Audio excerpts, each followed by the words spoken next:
Well, hey everybody, I'm John Riplin with every traditional Survivor Series elimination match ranked from worst to best. Part 2. Expect at least Part 3, possibly Part 4. Why is that? Well, in Part 1, link up here by the way if you haven't checked that out, I started ranking every single one of the 83 traditional Survivor Series elimination matches. 83.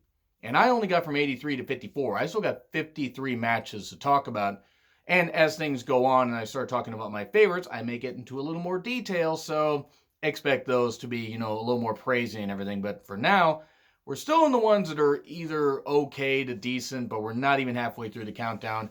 Thank you guys for tuning in. I really do appreciate it. Whether it's solo work that I do or work that myself and Durbinator do, it means a lot. I know you guys like these ranking videos, and I will do my best to continue making them, occasionally, because I'm going to be doing every Survivor Series pay-per-view ranked from worst to best, possibly a two-parter sometime next week, maybe the week of the pay-per-view. But thank you guys. Thank you guys for the support. Really means a lot. Just a little channel that I like to do just for fun. Anyway, we start with number 53, Dark Side, Undertaker, Fatu, Henry O. Godwin, and Savio Vega versus the Royals, which was Triple H, Isaac Yankem, Jerry Lawler, and King Mabel. Survivor Series 1995. Most notable because this was in the midst of Mabel kind of getting de-pushed and everything, because that's Undertaker had to wear that Phantom of the Opera mask because Mabel accidentally broke his orbital socket. I don't think he did intentionally. He was just kind of careless and everything. And that was kind of the whole build in on this. And the rest of the match was okay to decent. It wasn't necessary. It wasn't bad, but it was very throwaway outside of the Taker-Mabel dynamic.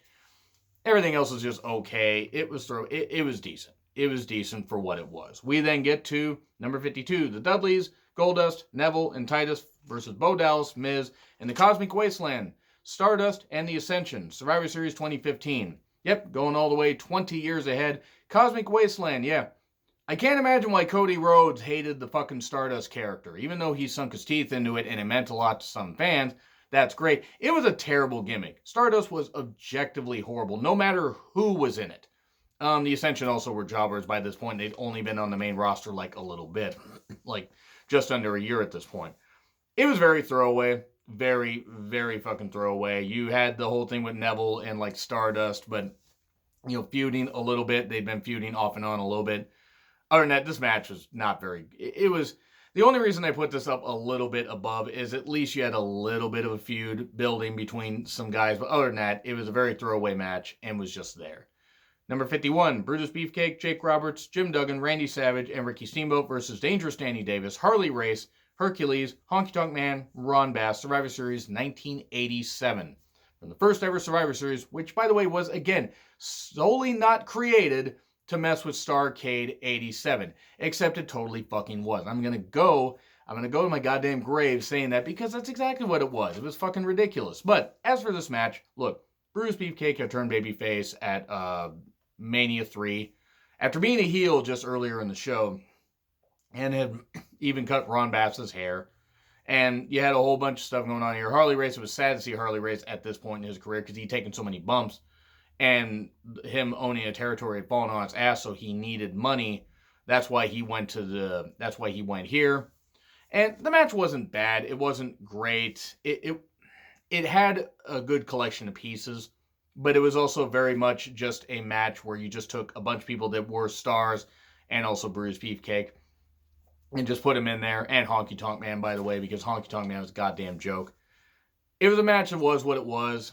It's just sad that Ricky Steamboat, after wanting time off when he was right after he'd won the Intercontinental Championship, to see his son being born, got de-pushed and everything, and then left shortly after. I'll never understand that. But Vince is a petty, dumb son of a bitch. But anyway, the match was what it was. We think it's a number 50. Team Guerrero. It's Eddie, Big Show, Cena, and RVD versus Team Angle, Carlito, Kurt Angle, Luther Reigns, remember Luther Reigns, and Mark Jindrak. Mark Abdrak, as I used to call him, because he had abs. That was about it. Apparently he's doing well for himself in Mexico. He's just never going to get over on WWE TV. But it was from Survivor Series 2004. Not as good as the other one that I'm going to talk about from 2004 a little bit later, but it was good. It was a way to kind of finally cap off the whole Angle-Guerrero feud, which had gone from just before Mania 20, off and on, everything. Well, Kurt Angle was injured. I think he actually did have a neck injury and stuff like that, and they just did an injury Angle. He was GM, and then they had that match at SummerSlam 2004. So it was a way to have it at 3 big shows. And you also had the Big Show there. It's weird that Eddie and Big Show actually had feuded earlier sometime the year before. Like, I think around No Mercy 2003, where Big Show became U.S. champion. Now suddenly they're faces. And Big Show wanted to get his hands on Kurt Angle because he wanted to beat him up after being shot with a tranquilizer dart. SmackDown 2004 was weird. And also, you had Cena and Big Show teaming up after they had fought at Mania 20. Look, it is what it is. Carlito was also there. Carlito wasn't around very long because before getting injured. And then you had the whole thing with Jesus stabbing John Cena. Oh boy. Yay. What a great idea that was. But yeah, anyway, Luther Reigns was also there. And nothing against Luther Reigns as a person, but he just always felt like he was there. It was what it was. It wasn't a bad match. It wasn't a great match, but it was nice to see Guerrero and Kurt Angle tangle again. And Kurt Tangle, which he couldn't do because he no longer had hair. Number 49, the Dudleys and the Hardys versus Edge and Christian and Right to Censor, Survivor Series 2000. Right to Censor was a pretty underappreciated stable. They weren't great. You had Stevie Richards kind of be made into a goddamn joke, even though he's a pretty damn good talker. But he lasted in WWE for a long time. I think a lot of people forget that, myself included. But it was a way to capture the 3 teams that had been feuding, the Triangle Ladder match, or also at the first ever TLC match at SummerSlam, and had been feuding off and on and everything. And it was what it was. It wasn't necessarily throwaway because there was some passion to this, match, because you had some of these teams that were, wanting to keep feuding. You also had Right to Censor there. You need another team to balance it out. So it was what it was, and it wasn't bad. Number 48, the Radicals. Eddie, Chris Benoit, Perry Saturn, Dean Malenko versus Billy Gunn, Chyna, K-Quick, and Road Dogg. Survivor Series 2000. A mere month or so before Road Dogg actually was released from the company due to the fact that he had ongoing substance abuse issues. And I don't remember if they offered to put him in rehab or something like that, and he refused. I'm not exactly totally sure about that, but him and K-Quick were a team. By the way, K-Quick is now R-Truth, in case you didn't know that. Hard to believe. He still moves just as well and looks the same as he did in 2000. I do not fucking understand that. Does he not age? Good grief. Bravo to him. Seriously, I may not be the biggest fan of the current 24/7 championship thing, but good God, he has not aged one bit. Billy Gunn and Chyna were also there. The whole DX, the remnants of DX are still kind of there. And you had the Radicals, you had Eddie and Chyna that, had their breakup and everything after Chyna had aligned with Eddie just after Mania 2000 earlier in the year. Eddie got jealous of Chyna being in Playboy, and the whole thing of Eddie sleeping with some of the hoes. And one of the hoes was actually Victoria, apparently, because she got put through a table and then got brought back 2 years later at one of these. Here's the thing I want to put out to you guys. I just thought about it. What about every women's Survivor Series match ranked from worst to best? Would you guys like to see that? Let me know in the comments. Because I do talk about all the elimination matches here, but there are some other women's matches I could rank. We'll see. But anyway, this match was what it was. Radicals by this point didn't mean anything, and that's really sad given all the talent involved. But they were just not used that well. There were issues as to why, but still. Anyway, number 47, Usos, Lucha Dragons, and Ryback versus King Barrett, Sheamus, New Day at Survivor Series 2015. Ryback at this point was just about done. Ryback didn't really mean a whole lot. And opinions aside as to how the guy has carried himself outside of the company, it is what it is. He feels he can speak his mind, that's fine.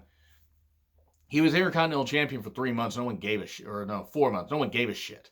And no one did give a shit. I mean, it's not that he didn't try, but no one did. Mainly because people wanted to see Daniel Bryan as champion. That is not his fault, but still. And then you had King Barrett, who had just become the king of the ring. And you remember how well that worked out? He left the company a few months later when his contract was up. This match wasn't bad, but it wasn't great. It was decent. Things are starting to uptick a little bit. Some of the action was pretty decent. We get to number 46. Team Raw, Sheamus and Cesaro, versus, with Enzo and Cass, Gallows and Anderson, New Day, and the Colones. They represented Raw, and then it was Team SmackDown. American Alpha. Remember American Alpha? Boy, those were the days. Breezango, Slater and Rhino, the Hype Bros and the Usos. Survivor Series 2016. 10-on-10 match. Look, these usually work pretty well. Sometimes excuse me. Sometimes they work well, sometimes they don't. This was one that had its moments. Once you got some of the jobber teams out of the way, things picked up a little bit towards the end. Much like another one I'm going to be talking about here a little bit later. Possibly in part 3. This had its moments. This actually had its moments. It worked well. Not great, but again, once you got the jobber teams out of the way, things actually picked up. So it was okay. We then get to entrant number 45, Team SmackDown, Usos, New Day, Sanity, Gallows and Anderson, and the Colons. I'm going to keep saying that because it looks like the Colons.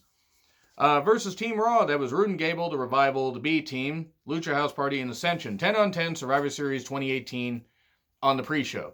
This is the famous one. I mean, it was just last year, so it's not like it was that far in the memory banks, though it does seem like longer ago. Usos and Revival, once it got down to them, it actually was pretty good. They actually put on a really good match within a match. The rest of it was okay. It wasn't bad. But I'm ranking this one just above the other 10-on-10 match because of the exchanges between the Usos and the Revival at the end. That was some pretty good stuff.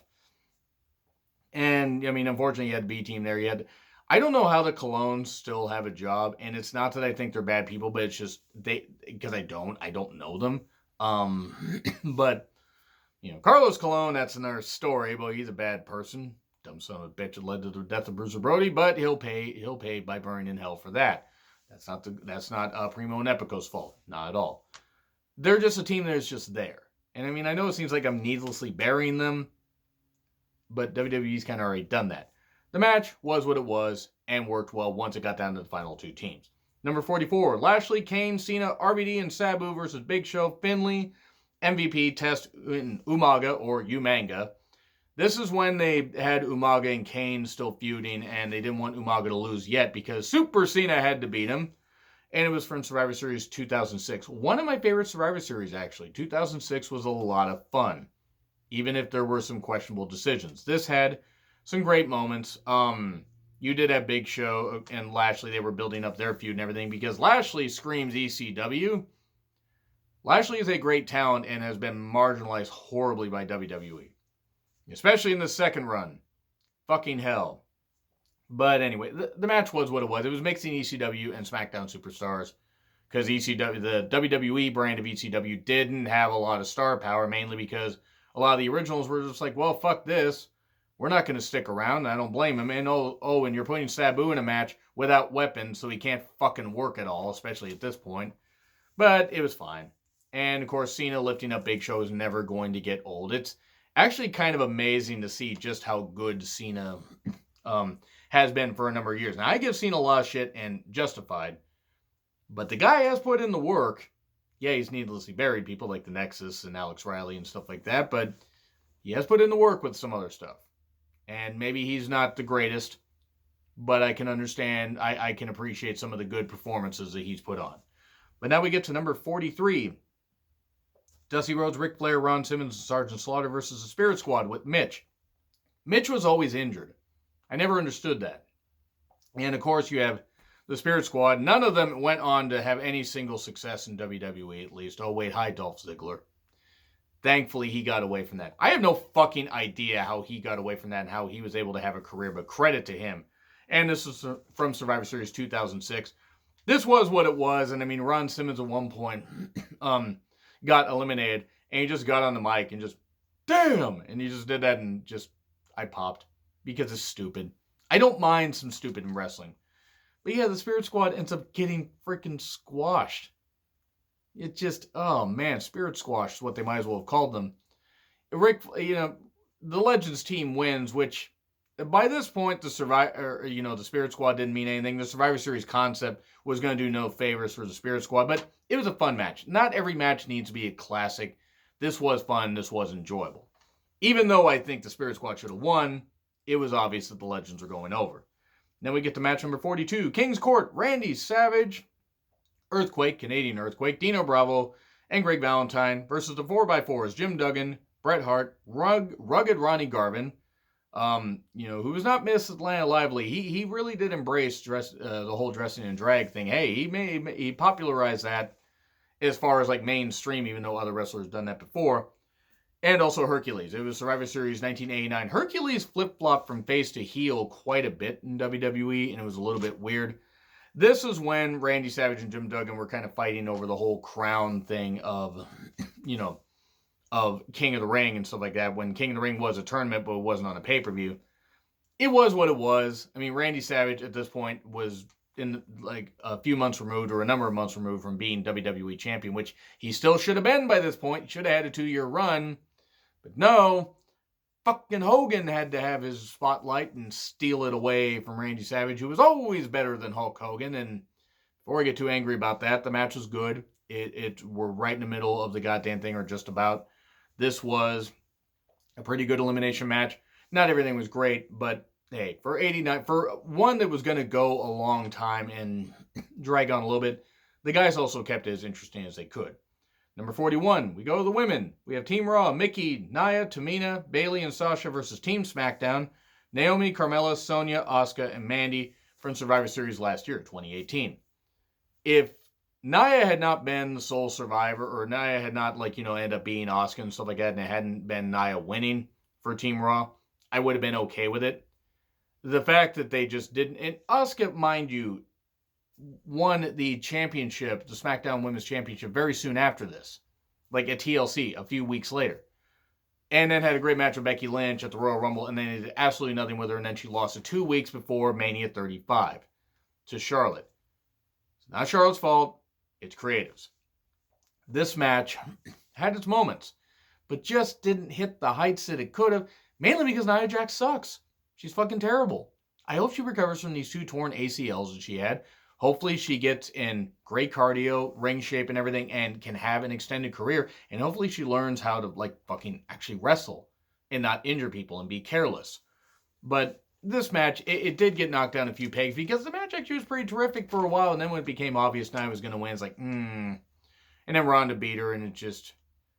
When Ronda Rousey did have some good matches, despite the fact she's a Sandy Hook denier and she's an idiot and on promos and stuff like that and a bunch of other things. At least she got a good match out of Nia Jax. She got a couple good matches out of Nia Jax. It was what it was, but it would have been ranked so much higher had they not gone with Nia. Just saying. We go stick with the women for match number 40. That's Team Natalya. It's Natalya, shockingly, Alicia Fox, Naomi, and Emma. Remember Emma? To Neil Dashwood, by the way. Versus Team Paige. Paige, Layla, Summer Rae, and Cameron. Why was Cameron ever in the ring? From Survivor Series 2014, by the way. Cameron was fucking rotten. She's fucking terrible. She couldn't do anything. She couldn't figure out how to do a pin. Oh, people are like, that's one moment or whatever. She did some better things. No, she really fucking didn't. All she could do was sell her ass off and everything, and Asuka had to carry her on an episode of NXT TV. I just never cared for her. Sorry, I just never did. And people will say, oh, she should come back to WWE. No, she fucking shouldn't. Why? Why should she? She fucking sucked before. Anyway, this match was fine. I'm ranking it a little bit better because at least you had Team Natalya win. Paige, by this point, had been totally fucking marginalized. She would not do much of anything in 2015 because then, unfortunately, she would end up suffering a neck injury sometime in 2016. It got really out of control in 2016. And then she won't, call out her racist, homophobic boyfriend, but whatever, she has horrible taste in men. So, yes, and I'm going to blame her for that, because at some point, you got to take fucking responsibility. This match, however, was fine. See, rants. Told you I was going to do some rants. Match number 39, Team DX, Shawn, Triple H, and the Hardys, and Punk, versus Team Raid RKO. That's Orton, Edge, Gregory Helms, Johnny Nitro, and Mike Knox. Survivor Series 2006. Total fucking squash of Team Raid RKO. Mike Knox gets eliminated in the first few seconds, and Shawn's like, wait, who is that? That was Mike Knox. That shows what they thought of Mike Knox. But of course, there was a lot of comedy in this, and I actually did enjoy it quite a bit. There was one point where Shawn Michaels slid out of the ring and put his arm around Melina, this kind of stuff, and she was like this, thinking it was Nitro, and then she screams, he screams, I don't mind some stupid shit in wrestling. Shawn Michaels is a bit of a prick he's a major prick in the 90s, but he did do quite a bit of good stuff in his second run in the company. His second run in the ring. Let's just forget his whole commissioner run. Christ, can we forget that? But the match was good. Yes, it ended up being a total shutout for Team DX. And this would lead to Mercury and Nitro facing the Hardys at December to Dismember, and then at Armageddon 2006, where, sweet Christ, Joey Mercury's nose. I still cringe every single time seeing that. But this match was good, even if it was a squash. It was entertaining. It was. Poor Mike Knox, though. Also, they had Kelly there because she was the exhibitionist at the time. And, Triple H wanting her to lift her top up and then covering Shawn Michaels' eyes because, he's a born-again Christian. He doesn't want to see that stuff. And that was... I didn't like a lot of the comedy that this incarnation of DX did. It was objectively funnier at times. But anyway, now we go to number 38, Team Orton. That's Cody, Henry, Randy Orton, Shelton Benjamin, and William Regal versus Team Batista. Batista, Punk, Kofi, Matt Hardy, and R-Truth. Weird that you see, Orton teaming up with people like Shelton when you wouldn't think that he would like them, or Henry, even though he worked with Mark Henry a little bit later at Hell in a Cell 2010. No, 11. Sorry, he worked with Sheamus in 2010.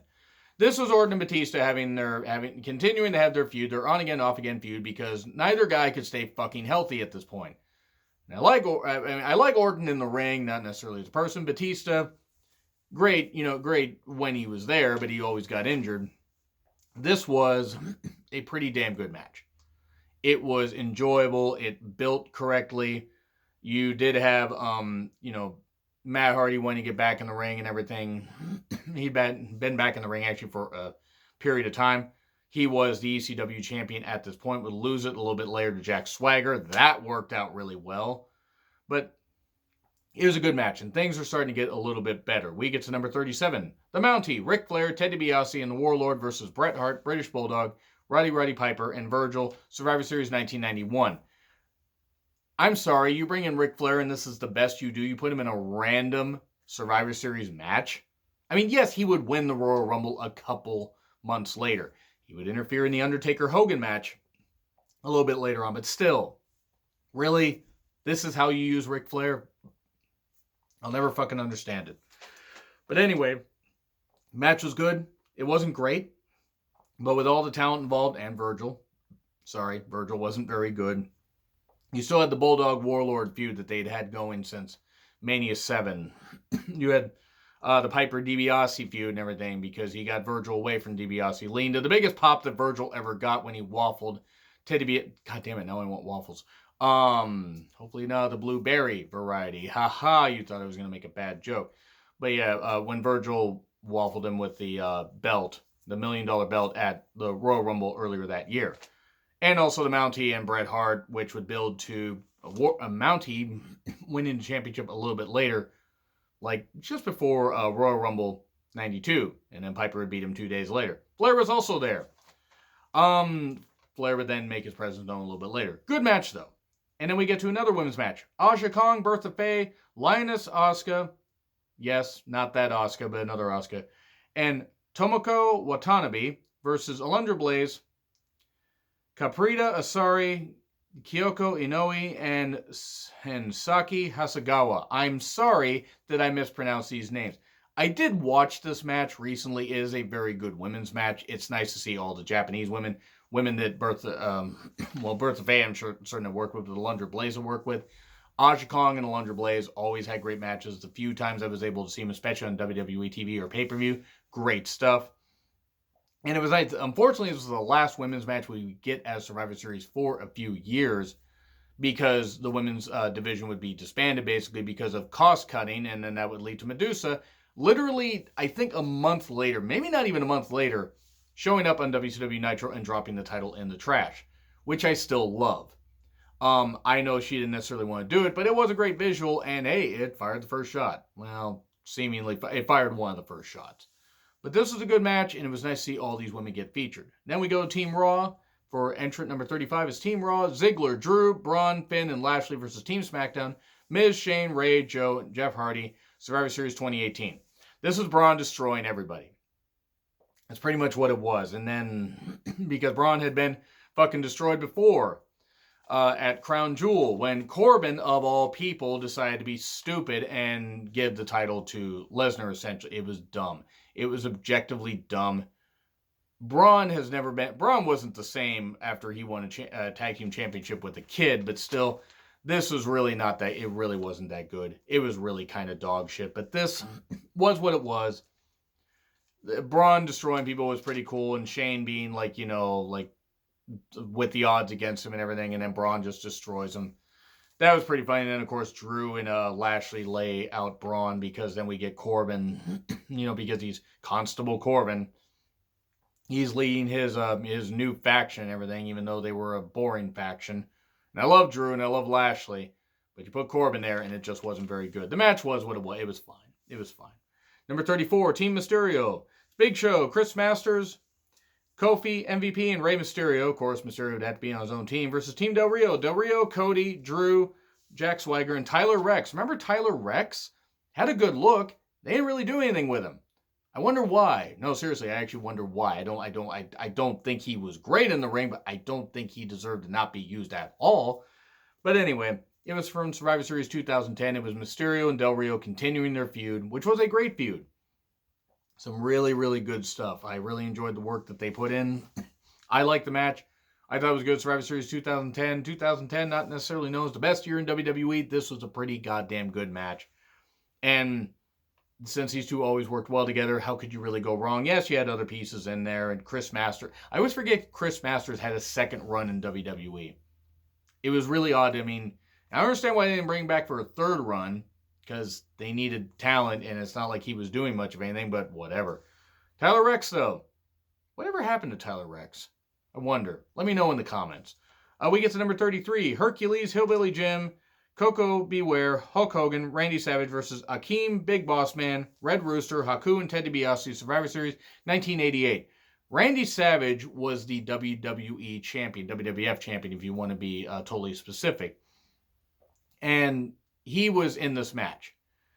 And I just fucking hate how Hogan always hogged the spotlight from him. But this match, despite the fact that there were some stupid gimmicks, Terry Taylor being the Red Rooster and everything, and liking when women stroked his Red Rooster. Yes, I used that joke before. I'm going to use it again because he's a creep.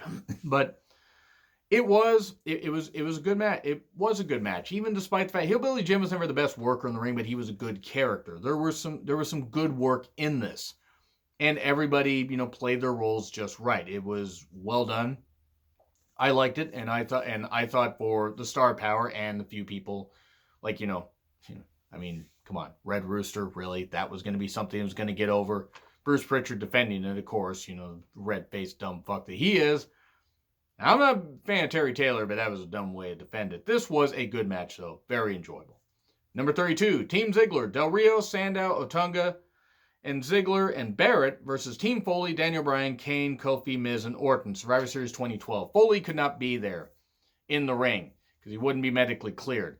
Probably for the fucking best, because he shouldn't have been cleared much in his TNA, now Impact Wrestling run.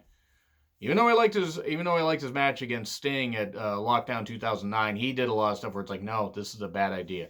That aside, good match. Well wrestled. Otunga was in the ring, though. I always forget that Otunga was a wrestler. I think Otunga forgets that he was a wrestler. He's doing better on the backstage stuff and everything in the panels and doing his own work, like charity work and that kind of stuff, so that's good. But it was a match with a lot of pieces just thrown together. I mean, you did have Team Hell No. You did have Sandow there, and you would get Sandow and Cody facing off against Team Hell No for the tag titles at some point. You had Kofi there, who's a good staple of Survivor Series elimination matches. This was pretty good stuff. It wasn't great, but it was pretty good.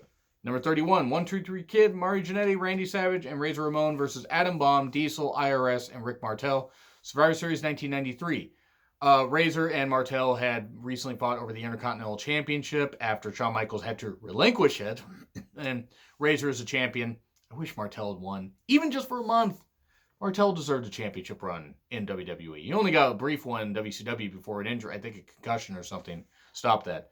But you had 1-2-3 Kid and Jannetty, who would later win the tag titles at the Royal Rumble 94 or just soon after. It was soon. It was soon after. It was either soon before, right at the pay-per-view, or very soon after. I know that they won them around that time. Because sometimes, these facts get in my head. And also Diesel was there as well. And Shawn, I think, was originally supposed to be in this, but nope, he had to be in another one I'm going to mention a little bit later on, because, oh boy, that got creepy. But this was a good match. It was very good. And unfortunately, it was one of the last appearances in the ring for Randy Savage on a pay-per-view. He had an appearance at the Royal Rumble in the match, and then he wrestled Crush at Mania 4, or Mania 10. He actually wrestled Teddy DiBiase and a bunch of others in Mania 4, but yeah, that was his last appearance at a pay-per-view. As far as in the ring. Like, one of his last, it's just so sad. Anyway, good match, and then we get to number 30. $1 Million Team, Bam Bam Bigelow, Jimmy Del Rey, almost said Ted Bundy, King Kong Bundy, the late great King Kong Bundy, almost said Ted Bundy again, Tatanka and Dr. Tom Pritchard versus Guts and Glory, Adam Bomb, the Smoking Guns, Luger and Mabel. Weird how Luger and Mabel would sort of do a pseudo feud a little bit, or tease a feud at SummerSlam 95 before Luger left to go to Nitro, and actually it was a pretty good move, even though I can't stand Luger. This was from Survivor Series 1994, and it was a good match. This whole thing of like Luger joined the $1 Million Team, that didn't happen. Tatanka ended up turning heel, which was weird. But then again, given Tatanka's beliefs and stuff that he's broadcast on Twitter, maybe it actually kind of makes sense 25 years ago, looking back on it. But was what it was. Good match. I liked that the Heavenly Bodies were involved. There was some good stuff with it. I did enjoy this match. And it was just a shame that Ted DiBiase was no longer in the ring, but he had, I believe he'd had a neck or back injury or something like that. I think it was a neck injury, and he just decided to retire.